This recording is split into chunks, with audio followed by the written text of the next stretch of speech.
8 বছৰৰ পৰাই জুবিন গাৰ্গক হত্যাৰ ষড়যন্ত্ৰ ৰচা হৈছিল। আজি লাষ্ট 8 বছৰৰ পৰা এটা ডাঙৰ ষ্টৰী চলি আছে, তাৰ প্ৰমাণ আমাৰ লগত আছে। জুবিন গাৰ্গক এজনে মাৰিছে, বাকী কেইজনে সহায় কৰিছে।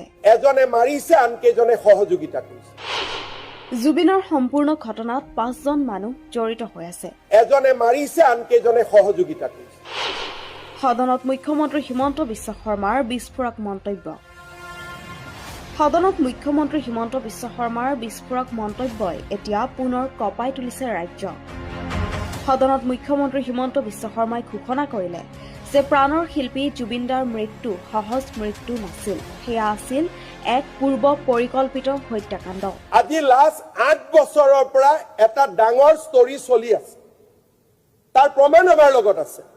সেইকাৰণে মই SIT কৈছো যে 8 তাৰিখে আপোনালোকে